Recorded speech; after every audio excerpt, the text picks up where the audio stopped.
Friends, welcome to my VRJ study. आज की इस वीडियो में कक्षा 9th हिंदी की क्षितिज किताब का पहला पाठ का परिचय समझाने जाते हैं।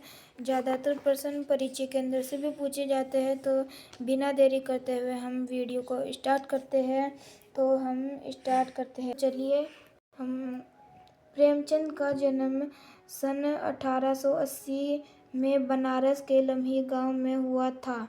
तो प्रेमचंद जी का जन्म 1880 में हुआ था और उनका जन्म बनारस के लम्ही गांव में हुआ था। उनका मूल नाम धनपत राय था, तो उनका बचपन का नाम धनपत राय था। तो उनका मूल नाम को बचपन का नाम कहते हैं। प्रेमचंद का बचपन अभाव में बीता। इसका मतलब है उनका गरीबी के अंदर बीता था उनका बचपन, और शिक्षा बीए तक ही हो पाई। तो उनकी शिक्षा बीए तक ही हो पाई थी। उन्होंने शिक्षा विभाग में नौकरी की थी, परंतु असहयोग आंदोलन, ये कोई आंदोलन था, असहयोग आंदोलन में सक्रिय भाग लेने के लिए सरकारी नौकरी से त्यागपत्र दे दिया। तो सरकारी नौकरी से त्यागपत्र मतलब इस्तीफा दे दिया। आंदोलन में भाग लेने के कारण नौकरी से त्यागपत्र दे दिया। और लेखन कार्य के प्रति पूरी तरह समर्पित हो गए। मतलब लेखक कार्य था ना, उसके अंदर भी थोड़ा भाग ले लिए। सन 1936 में इस महाकथाकार का देहांत हो गया। तो कथाकार का मतलब क्या होता है? जो कथा लिखता है। सही है, ओबियसली है। कथाकार मतलब थे प्रेमचंद। जो प्रेमचंद कथाकार का देहांत हो गया था। और प्रेमचंद की कहानियाँ, तो प्रेमचंद जी ने कौन कौन सी कहानियाँ लिखी थी? मानसरोवर और रंगभूमि, कायाकल्प, निर्मला, गबन, कर्मभूमि, गोदान, ऐसे बहुत सारी कहानियाँ लिखी थी। और उन्होंने हंस, जागरण, माधुरी आदि कहानियाँ लिखी थी। और पत्रिकाओं का संपादन भी किया। तो पत्रिका थी ना, उनका संपादन भी किया था। तथा साहित्य के अतिरिक्त प्रेमचंद ने निबंध एवं अन्य प्रकार का गद्य लेखन भी प्रचुर मात्रा में किया। तो देखो, प्रचुर क्या होता है पहले हम ये समझेंगे। प्रचुर ये होता है ज़्यादा से ज़्यादा मात्रा के अंदर। तो निबंध के अंदर और गद्य लेखन के अंदर उन्होंने ज़्यादा से ज़्यादा मात्रा में भाग लिया था, मतलब कार्य किया था। तो प्रेमचंद साहित्य को सामाजिक परिवर्तन का सशक्त माध्यम मानते थे। तो उनके बारे में उनको बहुत सारी जानकारी थी। तो सक्षम मानते थे, इसका मतलब है उनको बहुत सारी जानकारी थी। उन्होंने जिन गांव और शहर में प्रवेश को देखा और जिया, उसकी अभिव्यक्ति और उसके कथा साहित्य में मिली थी। तो वह कभी भी गांव गए थे या शहर गए थे, उसमें प्रवेश किया था, देखा था, रहा था।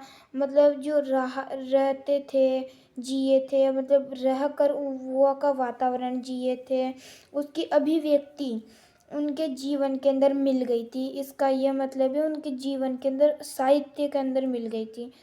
किसानों और मजदूरों की दयनीय स्थिति, मतलब उसकी गरीब स्थिति, दलितों का शोषण, मतलब दलितों को पहले अछूत माना जाता था, उनका शोषण किया जाता था। समाज में स्त्री की दुर्दशा, और समाज में स्त्री को पहले पढ़ाया नहीं जाता था, बहुत सारे गलत काम किए जाते थे। और स्वाधीनता आंदोलन था आदि उनकी रचनाओं के मूल विषय है। तो इनके आदि मूल विषय है। प्रेमचंद के कथा साहित्य का संसार बहुत व्यापक बहुत बड़ा था, मतलब इनका संसार बहुत बड़ा था प्रेमचंद जी का।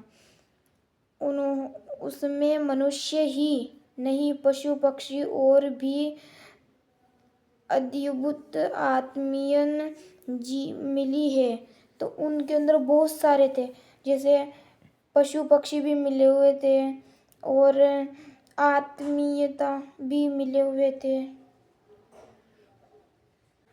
उनको आत्मीयता मिल गई थी। बड़ी से बड़ी बात को, मतलब बड़ी से बड़ी बात सरल भाषा में, सीधे और संक्षेप में कहानी प्रेमचंद के लेखन की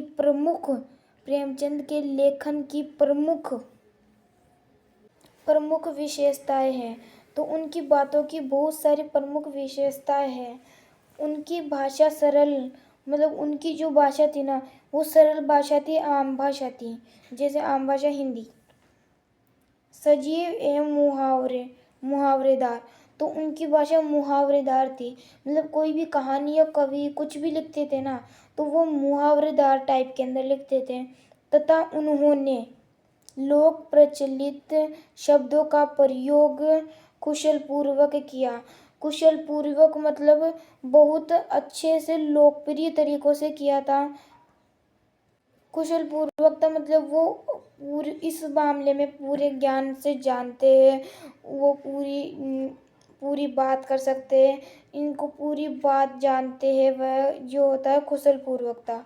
तो दो बेलों की कथा, ये आएगा आपके पाठ, इसका नाम, पाठ का नाम रहेगा दो बेलों की कथा के माध्यम से प्रेमचंद ने ये पाठ का सार है, ये। तो मैंने परिचय तो करा दिया, तो अब मिलते हैं अगले पाठ के अंदर। आप चाहे तो कमेंट करके बताना कि इसका भी अगर आपको कुछ सॉल्यूशन या कुछ भी चाहिए हो ना इसको समझने के लिए, तो आप हमें कमेंट करना, और हम कमेंट के अंदर अगला वीडियो बनाएंगे ना, उसके अंदर ये जोड़ देंगे अगर आपको आवश्यकता होगी तो।